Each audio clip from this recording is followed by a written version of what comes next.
Hello everybody, Darren here, and a couple of weeks ago I attended a digital preview event for Jurassic World Evolution 2 where we got hands-on with the game and a presentation about some of the new features that we can expect to see. So what I'd like to do for this video is just outline some of the information for the game, walk you through the experience I had with it, and then provide some of my thoughts along the way. So Jurassic World Evolution 2 has 4 game modes: Campaign, Challenge, Sandbox, and Chaos Theory. Now the campaign is a more narrative-based experience, similar to its predecessor's campaign, but this time it's set after the events of the movie Jurassic World Fallen Kingdom. Now the player will be tasked with tracking down, conserving, and containing dinosaurs that have escaped into the wild.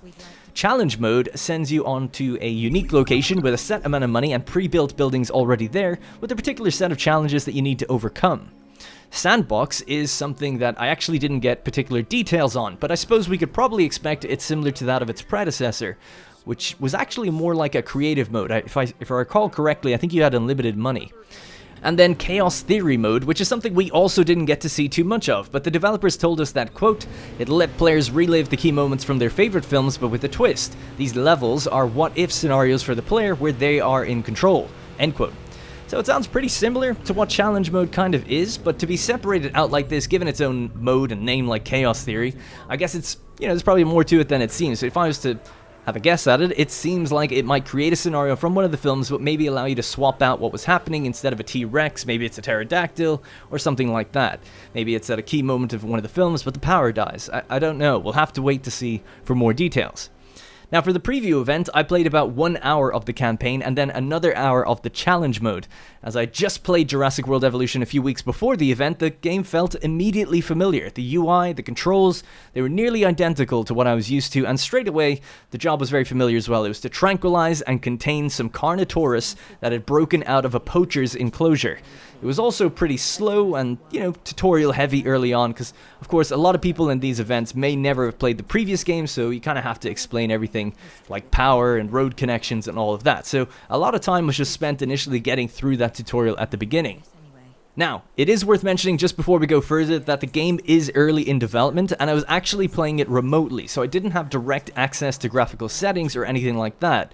I did notice that the game was quite grainy and had a lot of pop-in, especially for objects not, immediately in my view. Much more so than its predecessor, and, to be honest, much more so than any other Frontier game I've played.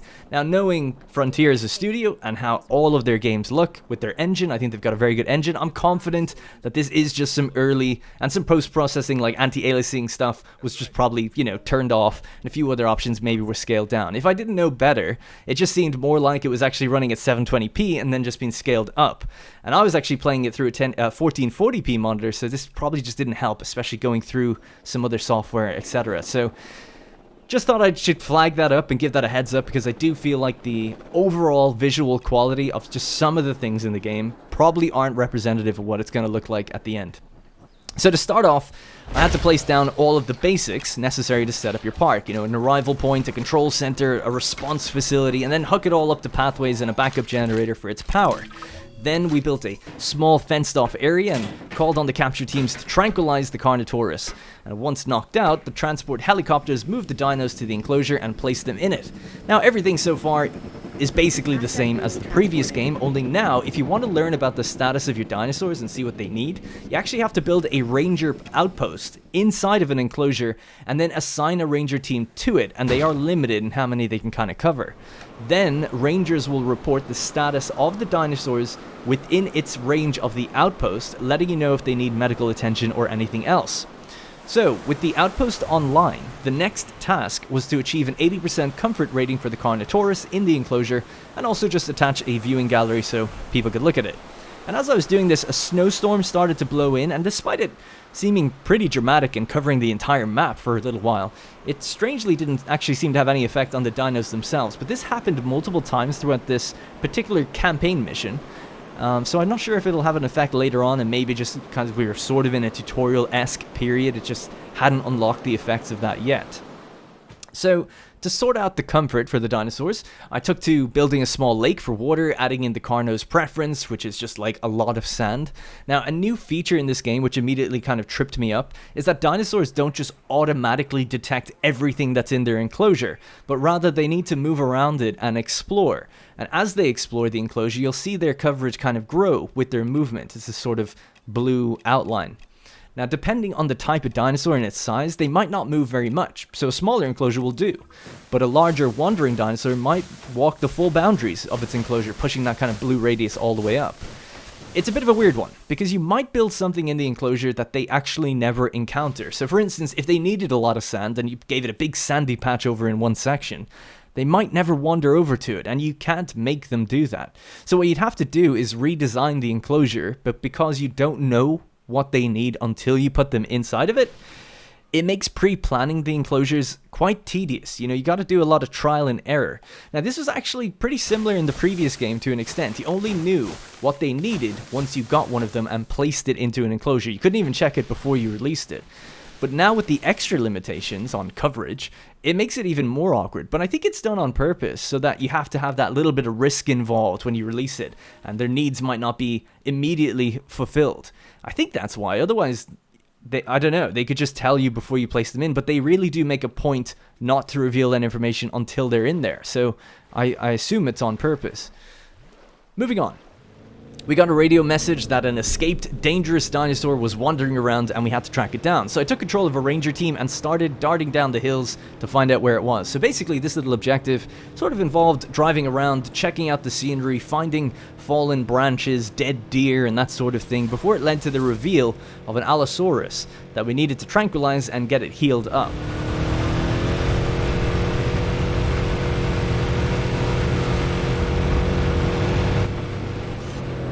Now, what struck me as quite impressive while I was doing this was the scale of the map this time around. I was driving around for a good 4 to 5 minutes, just exploring, and then when transporting the dinosaur back up the mountain, it really kind of showed how large the scope of things was.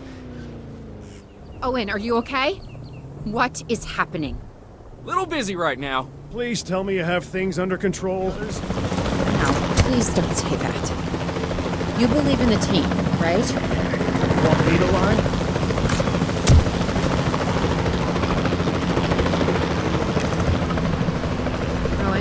What's our status?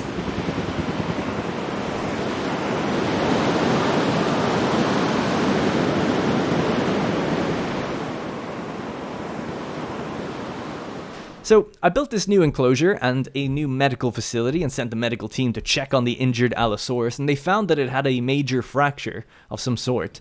So we had to hire new scientists to identify a proper treatment. Scientists are kind of like the currency of the game. Especially this time around. Scientists manage new research, they find new fossils, and they're assigned to a variety of problems to speed up the progress. They've got a unique trait associated with each one of them that means they'll actually boost one of the tasks in particular that they can do.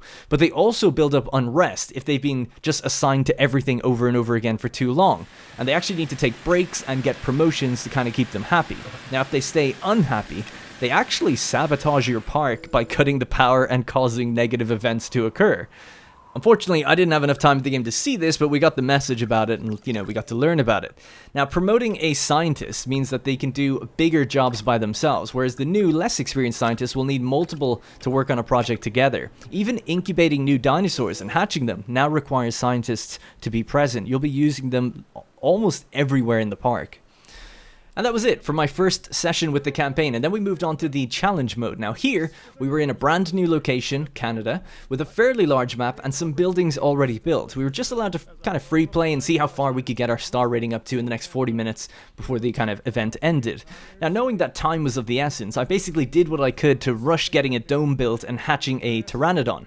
Largely, the gameplay up to that point was really similar to the first Jurassic World Evolution game. Some of the differences I noticed here in my time with the challenge mode was that you could now build guest facilities and kind of tailor them a little bit more, recolor them somewhat, and also when you were hatching dinosaurs, you actually got several eggs out during incubation and you could hatch multiple together. So when I had already incubated them and I hatched my first Colophysis, I think they're called, I got 10 in just one go, and they all scampered out together, which was pretty cool to see. Now, as usual, building up a genome library allows you to get better functioning, healthier dinosaurs, and eventually rewrite their genes to color them differently or change their certain traits. Now finally, I pushed through the research enough to build an aviary and get a couple of pteranodons hatched, but by now my time was really running out. Straight away, they broke out of the dome, but didn't actually really see why or how, and they started attacking the guests that I had, and they were nearly impossible to actually try and hit with the tranquilizer dart manually. I was really wanted to be able to do that, but I just couldn't pull off a good enough shot.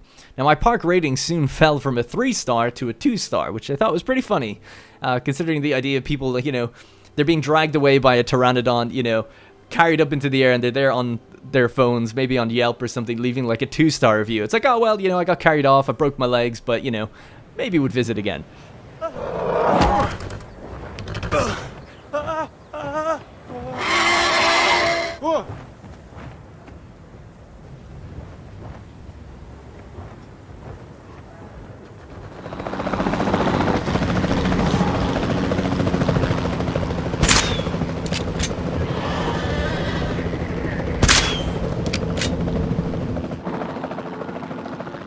Out of my greed to rush and see some of these flying reptiles in the game, all of my little Colophyses became sick and started to die as well. But unfortunately my time with the preview had just come to an end. Now the game is also set to feature aquamarine reptiles, but I wasn't able to get to that part in time to showcase it. And while I had fun in the event, with such limited time I really can't report too much on the depth of what's there for this park management game. I will say it seems to be really similar to its predecessor and follow along the same design principles of managing these timed cooldowns, like cracking open the fossils, you know, incubating dinosaurs. All of these things are on little cooldowns on the right side of your screen all the time, and you actually kind of manage cooldowns a lot more than you seem to manage guests or an actual functioning park that much. Now for me personally, I really wish Frontier would use all of the elements and details that they have in Planet Zoo's animals and their enclosures, and then combine that with Planet Coaster's park and overall park management, and then add in the Jurassic World Evolution kind of security, genetics, and dino behavior. To me, that would be like a dream game. Maybe it would just be way too bloated. I don't know. They seem to shy away from that sort of depth. I'm not too sure why. Maybe it's to cater for a more casual audience, or younger players maybe drawn in by the franchise name. Either way, I did enjoy what I played, and I look forward to having more time with the game to see what it has to offer in its various modes. Despite it not being maybe as deep as I'd like, it's still quite fun to see the variety of dinosaurs, build unique enclosures for them, and see if you can kind of keep things running smoothly. Anyways, that is it for the video. Let me know what you think, what we've seen so far from Jurassic World Evolution 2, and let me know what your thoughts are about the game as well, and whether or not you'd like to see more coverage from me as the game gets further into its development. That's all from me. Thank you very much for watching, and I'll see you in the next one. All living creatures have basic needs, food being primary among them. The animals need to have the right amount of feeders stocked with their preferred fare. We don't want hungry dinosaurs, because if they're desperate to eat, we're first on the menu.